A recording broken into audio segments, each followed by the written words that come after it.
Sanggar Ananda Kawula Muda itu berdirinya 7 Juni 1986 dan totalnya tahun ini usia 38 tahun. Berarti udah cukup lama ya? Ya. Terus ada siapa aja sih Kak yang udah pernah belajar di sini gitu? Ya, angkatan Lenong Bocah ya dari mulai zaman Oki Lukman, Melissa Grace, kemudian tiba di masa Indra. Yang angkatan-angkatan tadi Lenong. Iya, aku ulang ya tadi ya. Sanggar Ananda itu berdiri sejak 7 Juni 1986 dan saat ini usianya sudah 38 tahun. Dan alumni yang sempat berlatih di Sanggar Ananda itu dari mulai angkatannya Lenong Bocah, Oki Lukman, Melissa Grace, Herwin Effendi, dan kemudian Indra Bekti, berlanjut lagi ke angkatannya Dude Herlino, Gigi Sahab, Ruben Onsu, Olga, Ricky Cuaca, ya Cikawa Ode, kemudian berlanjut terus sampai ke zamannya Jessica Mila, dan sekarang yang lagi lumayan update ya Umi Kuari gitu. Ya. Tapi untuk sanggar sendiri itu kegiatannya biasanya ada apa aja sih di sini? Di sini kegiatannya mempelajari 4 bidang. Jadi mereka mempelajari acting, modeling, dance, dan presenter. Juga ada tambahan kelas vokal gitu. Tapi kemudian jika berminat hanya satu bidang saja, misalnya pengen belajar hanya acting aja, mereka boleh memilih gitu. Jadi nggak mesti mempelajari keempat bidang itu. Tapi untuk biasanya untuk Kak Aditya sendiri lebih ke menjurus ke yang mana nih? Untuk belajarnya Ya. atau acting atau Kalau saya pribadi memang menjadi coach untuk acting dan juga memberikan pelatihan public speaking buat para anggota dari usia 4 tahun, dan juga ada yang paling senior di sini usianya tuh 59 tahun. tapi kesulitan-kesulitan acting itu sendiri ada apa aja sih Kak? Sebenarnya saya mencoba membuat sebuah formula latihan acting yang bisa dipahami oleh yang masih awam ya. Mungkin mereka yang memang baru mau mengenal dunia seni peran. Saya menyebut formula latihan acting itu 7C. 7C itu mempelajari si pertama belajar bagaimana berkonsentrasi, si kedua itu bagaimana berimajinasi, lalu kemudian berekspresi, berintonasi, artikulasi, improvisasi, dan terakhir adalah eksplorasi gitu. Nah, ke-7C ini menjadi metode latihan acting yang digunakan di Sanggar Ananda. Oke. Tapi untuk artis-artis sendiri ada kesulitan-kesulitan atau ada yang hal lebih menonjol, biasanya lebih menonjol ke dance daripada acting gitu, ada nggak? Ya, kalau di sini kan terbagi dalam 3 kelas ya. Kelas reguler itu mempelajari 4 bidang, acting, modeling, dance, presenter. Sementara untuk kelas intensif itu adalah mereka yang memilih salah satu bidang, misalnya ingin mempelajari acting saja ataupun dance saja, tergantung minat mereka. Dan kelas yang ketiga adalah kelas produksi, di mana para anggota itu diarahkan untuk membuat sebuah pertunjukan, baik untuk panggung ataupun program TV atau web series, bahkan film. Nah, jadi ketiga kelas itu diikuti oleh siswa di sini ya, dan mereka biasanya ikuti bertahap. Mereka melewati dulu masa 6 bulan untuk mengikuti kelas reguler. Setelah mereka ternyata tertarik dalam satu bidang, misalnya pengen memperdalam acting, mereka masuk kelas intensif. Setelah mereka memperdalam di intensif, mereka juga bisa mengikuti kelas produksi untuk membuat film pendek ya, atau pertunjukan panggung, bahkan sinetron dan film layar lebar. Berarti di sini benar-benar kayak sekolah kayak jurusan IPA, IPS gitu-gitu ya Kak. Jadi benar-benar Ya, terjurus ke acting, benar-benar acting. ya. Nah, untuk acting sendiri biasanya tuh apa sih yang paling ditonjolkan atau yang paling susah, kayak keluar air mata atau Iya. mengekspresikan gimana bahagia? Di Sanggar Ananda itu yang paling utama untuk kelas seni perannya itu mereka juga memperdalam improvisasi. Improvisasi itu adalah kemampuan dalam mengolah kata-kata, membuat cerita secara spontan, dan itu sangat berguna banget karena improvisasi ini membuat anak-anak itu menjadi terlatih untuk secara kreatif, secara spontan untuk bisa mengembangkan cerita, dan ini akan sangat berguna pada saat mereka syuting atau mungkin bermain komedi atau mungkin mereka akhirnya memilih menjadi seorang presenter misalnya. Itu semua memerlukan kemampuan improvisasi.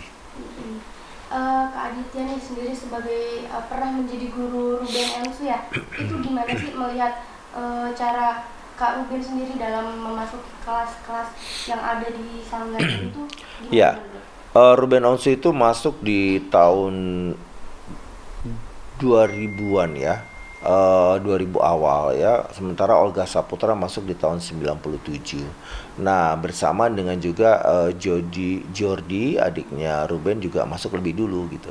Kemudian Ruben yang biasa mengantar Jordi akhirnya bergabung. Nah, kalau ditanya seperti apa Ruben dulu, ya Ruben seperti juga anggota sanggar yang sekarang yang belum sepercaya diri yang seperti kita lihat, yaitu tentu melalui sebuah proses bagaimana dia betul-betul berlatih di sanggar, bertemu dengan teman-teman yang memang saling mensupport ya. Di kelas itu ada Dude Herino, Gigi Sahab, Cika Waode, Lia Waode, almarhum Olga Saputra, Raffi Sinon ya. Kemudian juga mereka semua berlatih setiap minggu. Kemudian mereka mencoba untuk membangun chemistry dengan latihan-latihan itu. Prosesnya panjang sih. Olga dan Ruben bahkan sampai memutuskan untuk mereka menyewa rumah susun bersama supaya latihan yang ada di sanggar setiap minggu itu mereka bisa praktekkan lagi di rumah gitu ya, bersama Cika Waode, Lia Waode, sehingga latihan improvisasi yang dilakukan itu boleh dibilang 7 hari dalam seminggu, sekian bulan, sekian tahun mereka lakukan secara terus-menerus.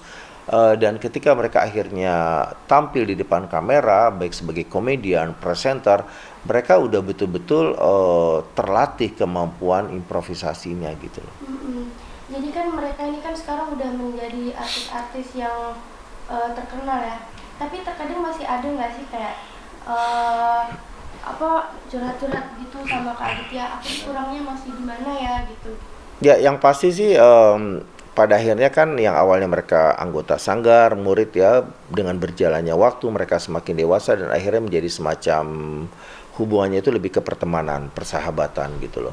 Dan mereka ya sering curhat juga, bercerita apa yang mereka hadapi dalam kehidupannya masing-masing. Ya saya sebagai orang yang dituakan mungkin oleh mereka ya, pastinya kalau emang saya bisa memberikan saran, saya berikan saran gitu. Atau cuma sekedar mereka memerlukan pendengar aja, ya saya hanya mendengarkan gitu. Untuk sosok Kak Jordi sendiri kan duluan Kak Jordi ya, itu gimana sih, ada perbandingan nggak antara Kak Jordi sama Kak Ruben itu tuh dalam mengikuti kelas-kelas Ya. di sini? Jordi waktu masuk sanggar itu umur 5 tahun. Yang saya tahu ya penampilannya kan lucu ya, putih ya, menggemaskan, dan kemudian juga Jordi itu paling takut sama setan gitu ya. Artinya dia kalau ditakut-takutin tuh jadi kerjaannya kakak-kakaknya di sanggar untuk menakut-nakuti Jordi pada saat itu ya. Tapi ya buat kita pribadi, Jordi sama Ruben adalah dua sosok kakak beradik yang sangat kompak dan diantar oleh mamahnya Ruben setiap hari Minggu ke sanggar. Mereka berlatih bersama gitu.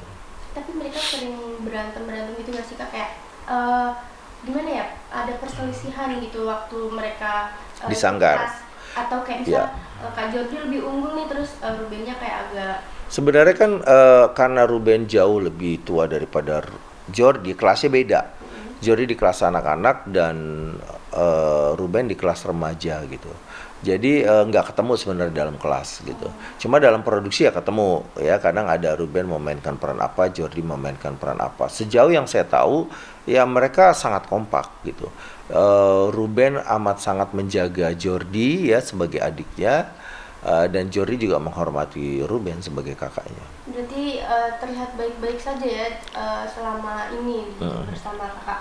Tapi sekarang tuh mereka ada gitu loh, kayak ada perselisihan, katanya dia udah 2 Natal nggak ketemu. Itu pernah nggak sih sering curhat-curhat gitu sama kakak? Ini saya baru dengar nih bahwa mereka kalau ternyata ada info 2 Natal nggak ketemu, saya baru dengar gitu ya.